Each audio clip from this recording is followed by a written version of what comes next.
Respond to the question on Venezuela about luchas and Maria Socialista.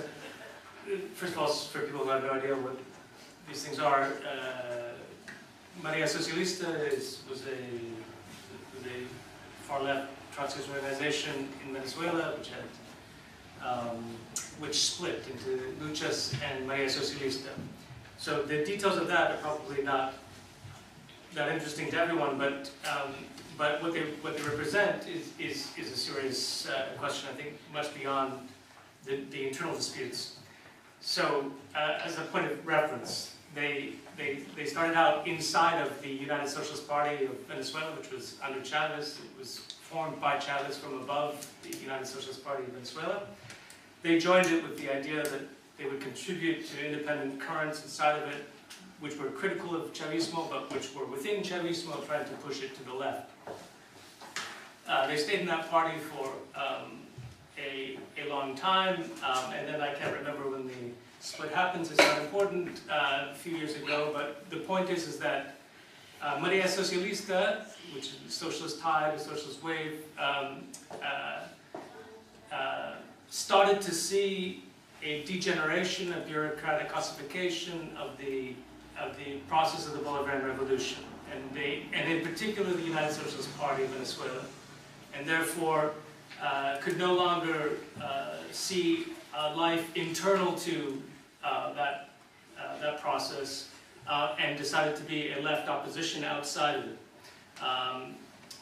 for a number of reasons. Luchas split from Maria Socialista and stayed within the Chavez administration, and now is a very, very close defender of Maduro as well.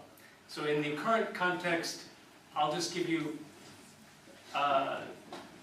1 second on the current situation in Venezuela, because I think Maria Socialista, and I've been to Venezuela several times and talked to both of these camps when they used to be one camp.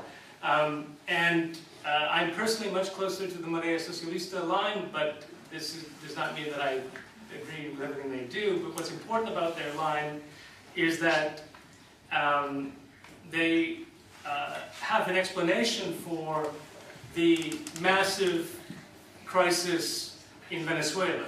And they don't pretend that there isn't a crisis in Venezuela, which isn't a product merely of imperialism and merely of the economic actions of the Venezuelan capitalist class, but an internal crisis of the process of the Bolivarian Revolution, through the creation of a bureaucracy, including the army, inside of the state, which is accumulating its own capital through that process. And it is those interests which Maduro fundamentally represents in this view. And so they are fundamentally opposed to imperialist intervention, but they are also suggesting that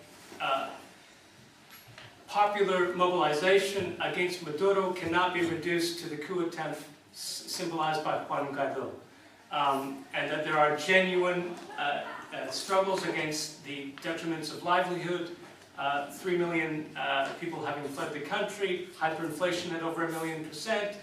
The economy is half the size as it was in 2013. It is natural that the popularity of the government has fallen in most polling to around the mid-20s, which is very, very low for the Bolivarian process. Not low by comparative standards, but in the Venezuelan context, very low. And 70% of the population, more or less, in the most reliable data we have from November of last year, would favor a negotiated process through which Maduro is replaced. But they are also very, very strongly opposed, a very, very strong majority of the population, to any kind of military intervention, whether it's by the Venezuelan military or whether it's by external intervention. The Colombians, the Brazilians acting on behalf of the United States or the United States direct. That took me longer than but that's more or less my position. But they made an error. They made quite a serious tactical error, I think, in that they met with Juan Guaido after he declared himself interim president.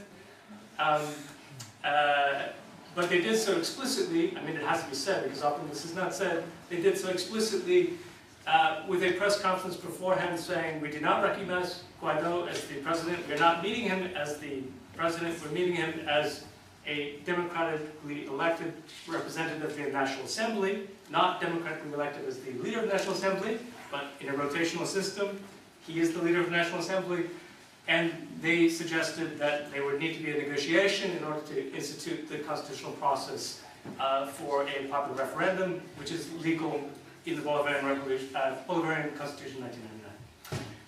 But this was a tactical error in my view because it lent legitimacy and cover to a person who had just illegally declared himself president of the country with the backing of Donald Trump.